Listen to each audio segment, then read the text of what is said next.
We are back. Tried on some new rings today. This was my great-grandmother's. This my mom gave me. Yeah, maybe I'll do a story time on all my rings at some point, but today is not that day.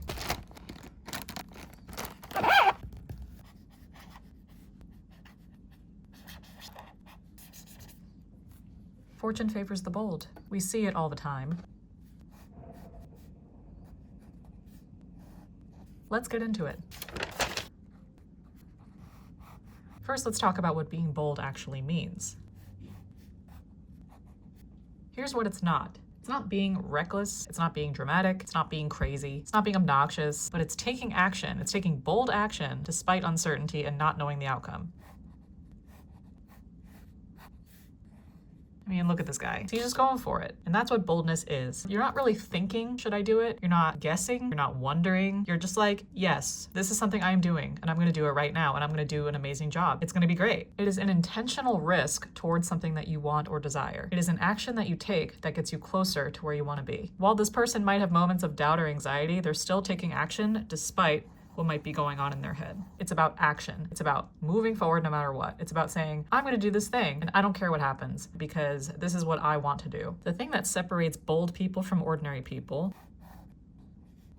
they don't care about the outcome because they're so confident in themselves that they know it's going to work out at some point. Maybe not this time, but at some point, whatever they want is going to work out. They don't make one bold decision in their whole life and then stop. They make bold decision after bold decision after bold decision. They live unapologetically.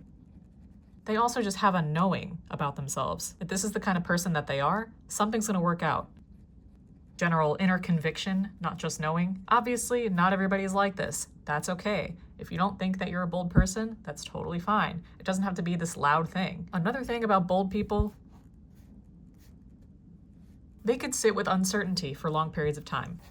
All that uncertainty around them, some unfinished loops they gotta close. They can comfortably sit there and be like, yeah, I know it's all gonna work out. And they take bold action despite the uncertainty. They don't wait until they're ready. They just do it. They act while they're uncomfortable, and they just know that discomfort is a sign of growth and it's not always danger, because your mind wants you to think that uncertainty is danger. Your mind will always convince you that something might be dangerous just because it's unfamiliar. So despite the danger part of your brain saying, don't do it, they do it anyway. And they're like, yeah, I got this. Yeah, we're good. Who cares if it doesn't work out? I know that I'm great. I'll try it another time. Who cares? Whatever. And that's how they live their life. They don't need guarantees. They're gonna figure it out as they go. They don't have all the answers immediately.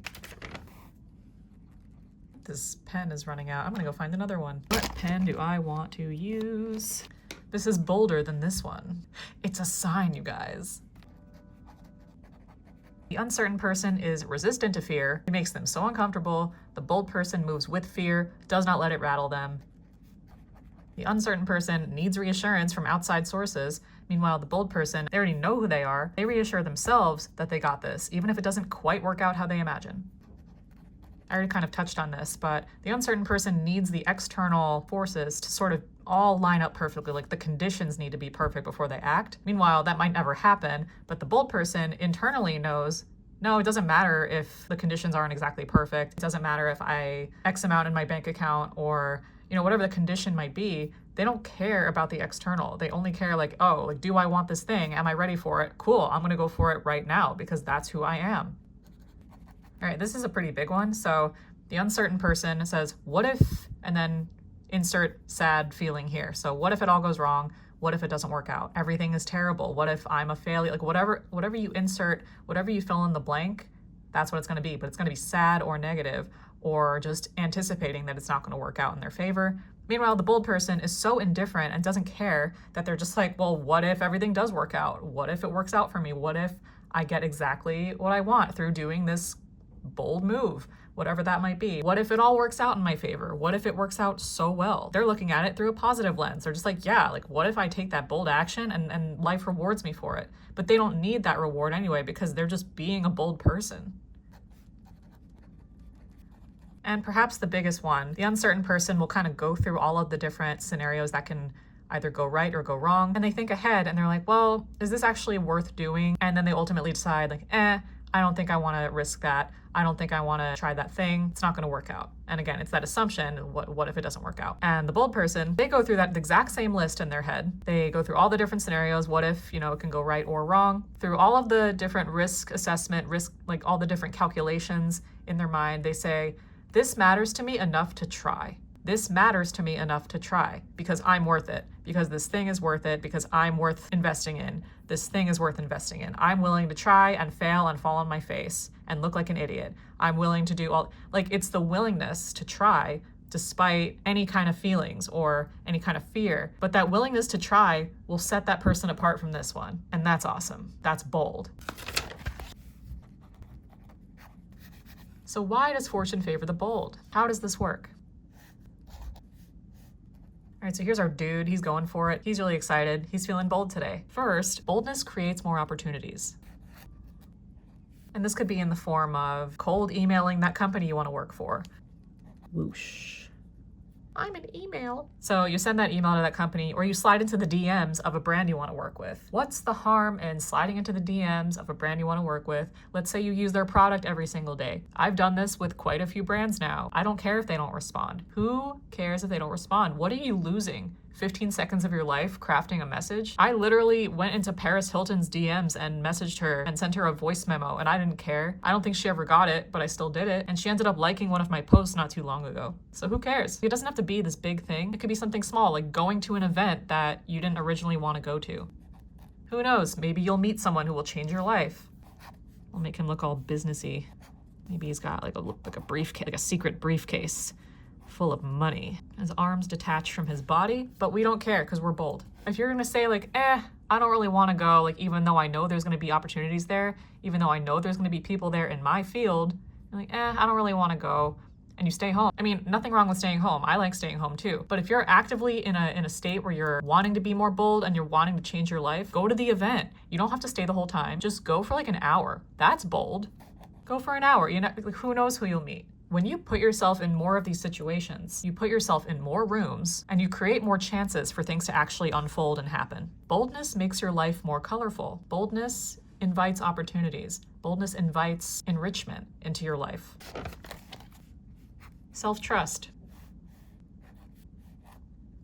So when you take bold action, when you're doing things that communicate that you're a bold person, that you go after what you want unapologetically, you're making decisive, bold moves. When you do that, it communicates externally that you are someone who takes things very seriously. You know exactly what you want. That energy that you put out there often comes right back to you, and life starts to treat you boldly. That energy can come through collaborators, mentors, new friends. If one of your goals is to be more social, make new friends. If you put that out there enough and you're like, I want new friends, it's gonna happen. If you're taking action to communicate that you want to make new friends, if you're going to events and stuff, if you're asking to meet up with new people, if you're taking action, bold action to do that, it's gonna be returned back to you. But if you're just thinking about, I want to make new friends, but I don't really know how, then you're not really putting the energy anywhere. But it all begins with self-trust. Do I trust myself to make those decisions? Do I trust that what I put out there will come back to me? People and opportunities respond to clarity. So make sure you know what you want. You say to yourself, I know exactly what I'm doing, I know what I want, and I'm going for it. And I don't care if I get it now. I don't care if I get it a few years from now, a few months from now, but I know what I want, and I'm going to take action. I'm going to take bold action to get what I want. Being bold communicates trust in self. Boldness communicates I'm worth it. I'm amazing. I'm awesome. People want to work with me. I have this great idea. Let's just do it. They don't second guess. They just do it. They trust themselves. Bold action interrupts fear. So what happens if you want to do something really badly, but you're scared? I mean, hey, we can talk all day about how being bold is great and everything. If we don't acknowledge what's going on underneath, then you really can't do much. How about speaking up in a meeting? Okay, social anxiety and things like that are a pretty common fear with people these days. I do remember from my corporate days that speaking up in a meeting was kind of a big deal. Let's say that you don't normally speak up in meetings, and today you're like, you know what? I'm gonna talk in this meeting because I know what I'm talking about. When you open your mouth and you confidently contribute an idea that is for the benefit of your team. Let's say that you have the best idea in the world that no one else has ever had. Why? Because you're a bold person. Of course you have amazing ideas. Let's say that you finally speak up in a meeting, and what if it goes really well? Or, again, this is your fear mind talking. What if no one cares about your idea? But also, so what? So what? So what if no one is able to see the value in the best idea in the whole world? You see your value in it, but the way to interrupt the fear is to do it scared.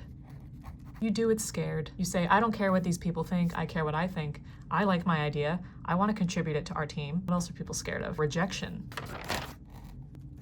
Let's say you're trying to meet new people and you see someone who you think is cool, but you've never met this person, you have nothing in common, you don't know what to say. You're having all this anxiety, like, I want to talk to this person, but I don't know what to do. This person would never want to talk to me. Oh, they're so much better than me. Oh, but putting them already on a pedestal that doesn't even exist. What would the scared person do? They'd probably walk away. Oh, they wouldn't want to talk to me anyway.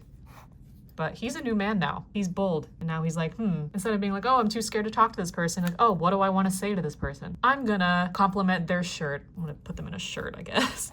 First, they have to be wearing a shirt. Put them in a hat. Why not? I'm gonna compliment their entire outfit, and I don't care if they're mean to me. I don't care if they look the other way and pretend I didn't say anything. I'm just gonna give them a compliment just for the sake of it, just because it opens up a channel. It is a bid for connection. I'm going to do that. And usually, if you do something with confidence, you really can't lose. If you do something with boldness, with conviction, maybe this person's like really happy. Maybe they just got this shirt and they can tell you where they got it. Like, oh, I went to Uniqlo and I got this weird, like, high-tech t-shirt. I don't know where people shop these days for stuff. But all of a sudden, now you're having a conversation because of one decision, because this conversation wouldn't have been happening if you let this win. Congrats, you made a new friend. Who knows? Maybe you'll work together. Like, who knows? But you gave that opportunity to yourself. What you guys have all been waiting for, how to be more bold. First, you're gonna start really small. What's a tiny action that can communicate your boldness? Maybe it's sending that text. Maybe it's DMing that brand that you wanna work with. Maybe you use their eyeshadow and you wanna make a video with using their eyeshadow, and then just message them and say, hey, I love your products. Here's another big one, job applications. Let's say you're reading the job description and your resume doesn't align with like 100% of it. Let's say it aligns with like 60 to 70% and you're not really sure. I don't know if I qualify for this. Do I qualify? And then you start to panic. You're like, well, maybe I shouldn't apply at all because they'll see that I'm not qualified. No.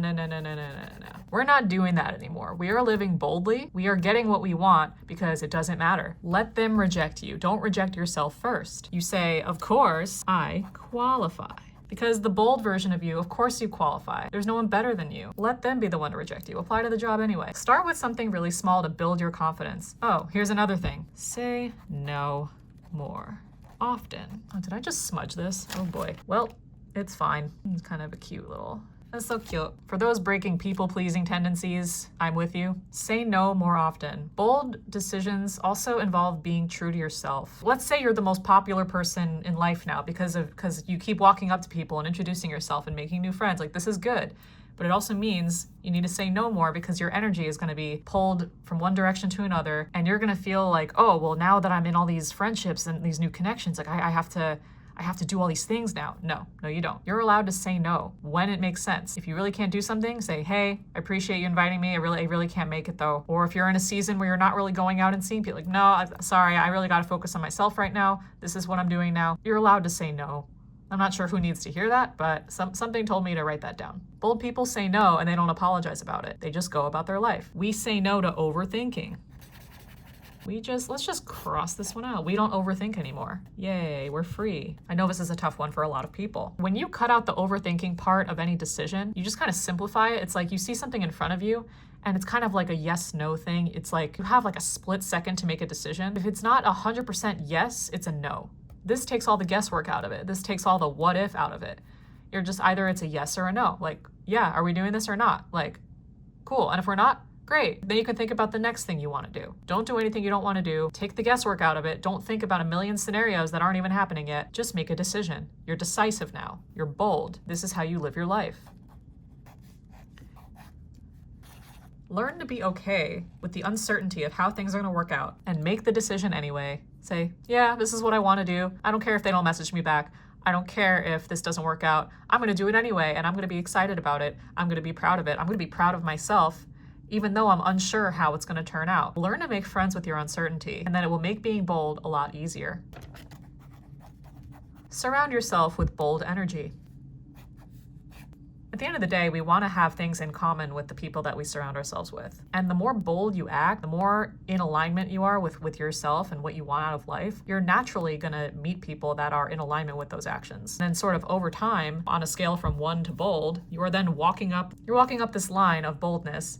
The more bold you are, the more you attract bold things back, the more you're in alignment with people who are also on your level of boldness. It's kind of just a natural thing that happens.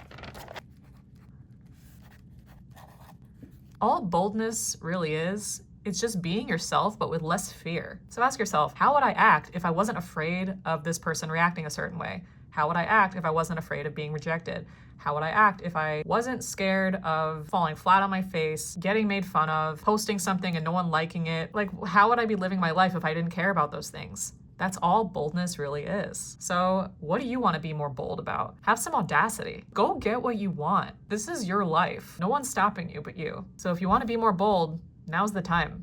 Just do it. You got this. Anyway, hope you like this video. I will see you in the next one.